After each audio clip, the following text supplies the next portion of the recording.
నమస్కారం. ఆర్బీసీ ఆధ్యాత్మిక ప్రేక్షకులందరికీ కూడా మనం గురు లీలామృతం గురు చరిత్రని తెలుసుకుంటున్నాం. దీనిలో 2వ అధ్యాయంలోకి వచ్చాం. మనం మొదటి అధ్యాయం మంగళాశీస్సులు స్వామివారి గణపతి యొక్క ఆశీస్సులు మనం తీసుకున్నాము.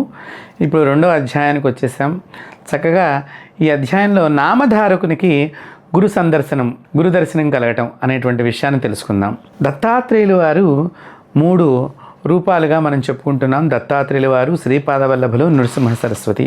గాణగాపురంలో ఉన్న నృసింహ సరస్వతి స్వామివారి గురించి అసలు విశ్వవ్యాప్తం అయిపోయింది. స్వామివారి లీలలు ఒకటేమిటి, గొడ్డుగేదు పాలిచుట, సోలెడి బియ్యంతో సమారాధన, తర్వాత చచ్చిన బాలుడు జీవించటం మళ్ళీ తిరిగి, అలాగే వైధవ్యం తొలగిపోవటము, పూర్వజన్మలో చేసుకున్నటువంటి పూర్తి కర్మదోషాలు తొలగిపోవటము, అలాగే పాపకర్మలు తొలగిపోవటం. ప్రతి ఒక్కరూ ఏదో ఒకటి స్వామివారి గురించి చెప్పనటువంటి వారు ఎవరూ లేరు. స్వామివారి లీలలు చెప్పని వారు లేరు. అలాంటి లీలలు విశ్వవ్యాప్తం అయిపోయినాయి. ఎలా అయిపోయినాయి అంటే ఆ నోట ఈ నోట అందరూ కూడా నృసింహ సరస్వతి స్వామివారు, గాణగాపురం అంటేనే నృసింహ సరస్వతి స్వామివారి గురించి ఎక్కడ చూసినా నృసింహ సరస్వతి స్వామివారే.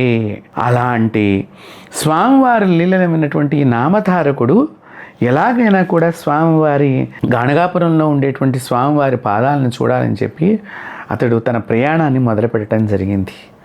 ఆ ప్రయాణంలో కొంత దూరం గాణగాపురానికి బయలుదేరి దారిలో ఆగిపోయి శోష వచ్చి, స్వామి ఏమిటో నువ్వు నాకు కనిపించవా, ఎంత దూరం నీ గురించి నడవాలి, మా పూర్వీకులందరూ కూడా నీ ఉపాసన చేసినట్లుగా తెలుస్తోంది. దత్తోపాసన, చాలామంది పూర్వకాలంలో దత్తోపాసన చేస్తూ ఉండేవారండి. ఆ దత్తాత్రేయ మంత్రాన్ని ఎంతలాగా ఉపాసన చేసినట్టు ఉన్నవారు ఉన్నారంటే అంత గొప్ప ఉపాసన చేసినటువంటి వారు ఉన్నారు. అలాంటి ఉపాసన చేసినటువంటి వంశంలో నేను పుట్టినానే, నాకు మరి ఏమిటి కనీసం నీ పాదుకలను కూడా దర్శనం చేసుకునే భాగ్యం కలగట్లేదు. ఏమిటి స్వామి, నేను నడవలేకపోతున్నాను, నీ గాణగాపురం ఇంకెంత దూరం ఉందో, ఇలాంటి భక్తుడిని నువ్వు ఇలా చేయటం నేను నిన్ను ఎంతగానో స్మరిస్తున్నానే, స్మరించిన వాడిని ఇలా వదిలేస్తా అంటే అమితమైనటువంటి గురుభక్తి ఉన్నటువంటి వాళ్ళు నడుస్తున్నా కూడా ఆ స్వామితో ఇదే విధంగా, స్వామితో మనం మాట్లాడుతున్నట్టుగానే వాళ్ళు కూడా మాట్లాడుకుంటారు. అదే నిజమైన గురుభక్తి. స్వామివారు ఎదురుగుండా ఉన్నారంతే వాళ్ళకి. స్వామి నాకెందుకు దర్శనం ఇవ్వవు. మనకి చూడండి, భక్త రామదాసు చరిత్రలో కూడా మనం గమనించినట్లయితే, భక్త రామదాసు, నేను ఎవరికి చేయించానయ్యా బంగారపు గొలుసులు, నీ ఇల్లాలకి, నీ తమ్ముడికి, నీకు ఆ గోడ ఇంత కట్టించాను, ఎవరబ్బా సొమ్మను కులుగుతున్నావు రామచంద్ర అని. చూడండి, ఒక వీరభక్తితో ఆ భక్త రామదాసు ఎలాగైతే ఆ రాముణ్ణి గురించి ప్రార్థన చేశాడో, అలాగే ఈ నామధారకుడు కూడా అంతే విధంగా నృసింహ సరస్వతి స్వామివారితో తనలో తను మాట్లాడుకుంటాడు. స్వామి ఎక్కడ ఉన్నావు, ఇంకెంత దూరం నడవాలి స్వామి, గాణగాపురం ఎక్కడున్నది స్వామి, నీ పాదాలు ఈరోజు నాకు దర్శనం అవుతాయా, నీ పాదుకలు నేను దర్శించుకోగలుగుతానా, కనీసం నీ పాదుకలన్నా నాకు దర్శనం కలిగించు తండ్రి అనేటువంటి బాధాతత్తులతో ఆ నామధారకుడు ఈ ప్రయాణంలో ఒక చోట అలసిపోయి కూర్చుని అలా సొమ్మసిల్లిపోయి నిద్రలోకి వెళ్ళిపోయేటండి. ఆ సొమ్మసిల్లి నిద్రలోకి వెళ్ళంగానే స్వామివారు ఆ నిద్రలో దర్శనం కలిగింది. ఎలాంటి దివ్యమైన దర్శనం అండి, ఎంత అదృష్టవంతుడో చూడండి. ఆ నామధారకుడికి ఎంత చక్కని గురు సందర్శనం.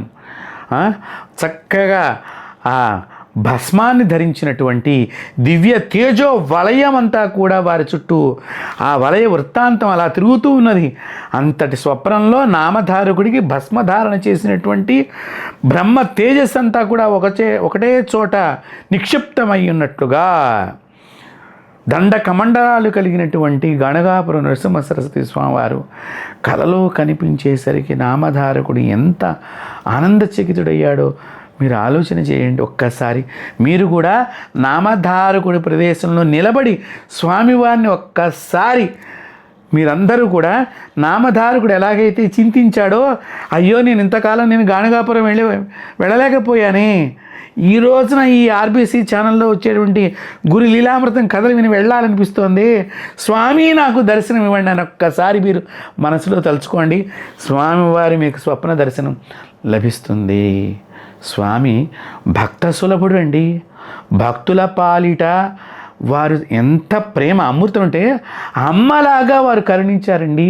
కన్న తల్లి ఎలాగైతే బిడ్డని సంరక్షిస్తూ ఉంటుందో, శిశువు గర్భంలో ఉన్నప్పటి నుంచి శిశువు ఆ తల్లి ఉన్నంత వరకు కూడా ఆ శిశువుని ఎలాగైతే తన కొడుకు 50 ఏళ్ళు వచ్చినా 100 ఏళ్ళు వచ్చినా కూడా ఆ తల్లి ఎలాగైతే ఇంకా నా పిల్లవాడు చిన్నపిల్లాడు అనుకుని ఎలా కాపాడుతూ ఉంటుందో, ఆ మాదిరిగా నృసింహ సరస్వతి వారిని ఆశ్రయించినటువంటి వాళ్ళందరినీ అదే విధంగా ఎంత వాత్సల్యం అండి నృసింహ సరస్వతి స్వామివారిది, ఎంత ప్రేమ, ఎంత అనురాగము, ఏమని చెప్పాలి స్వామి గురించి.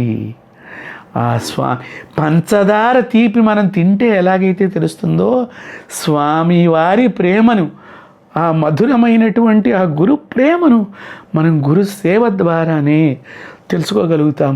అలాంటి గాణుగాపురం నృసింహ సరస్వతి స్వామివారు ఆ నామధారకుడికి స్వప్నంలో కనిపించి, భక్తా నీవు బాధపడమాకు, నేనున్నాను నీకు అని అనగానే ఒక్కసారి ఆ స్వామివారి ఎప్పుడైతే ఆ స్వప్నంలో వారు ఆ శోషపడిపోయి శరీరం నిద్రలోకి వెళ్ళిపోయినటువంటి ఆ నామధారుడికి ఆ దివ్యమైనటువంటి తేజస్సు స్వామివారి దగ్గర సర్వదేవతా శక్తి వలయం అంతా అక్కడ ఉన్నది. అలాంటి దివ్య తేజస్సు కలిగినటువంటి రూపాన్ని స్వప్నంలోనే సందర్శించేసరికి ఒక్కసారి ఆయన మెలకు వచ్చి, ఎక్కడున్నాడు స్వామి, ఎక్కడున్నాడు స్వామి అని నలుదిక్కులా వెతికారు. కాబట్టి చూడండి, ఇక్కడ ప్రయాణ మార్గ మధ్యంలోనే గురువు తలుచుకుంటూ నీ దర్శనం ఎక్కడ, ఎందరో చెప్తున్నారు స్వామి, కుష్టు వ్యాధి వాడికి కుష్టు వ్యాధి పోయిందిట స్వామి, ఎండిపోయిన పేడు బుక్కలోంచి చెట్టు ఉద్భవించిందిట స్వామి, నీ చరిత్రలు ఏమని చెప్పాలి దత్తా. కాబట్టి అలాంటి మంగళకరమైనటువంటి నామధారకుడికి ఆ దర్శనం మంగళమైనటువంటి దర్శనం, సౌభాగ్య దర్శనం అండి అది. ఆ దర్శనం కలిగినటువంటి ఆ నామధారకుడు ఎంత ఆనందపడ్డాడో ఈ 2వ అధ్యాయంలో మనందరం కూడా తెలుసుకున్నాం.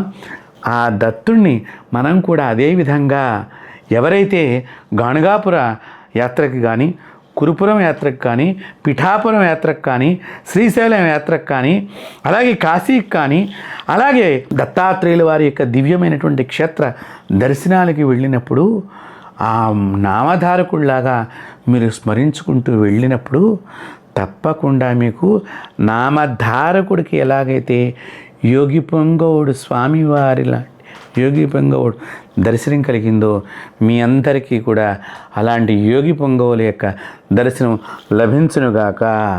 జై గురుదత్త.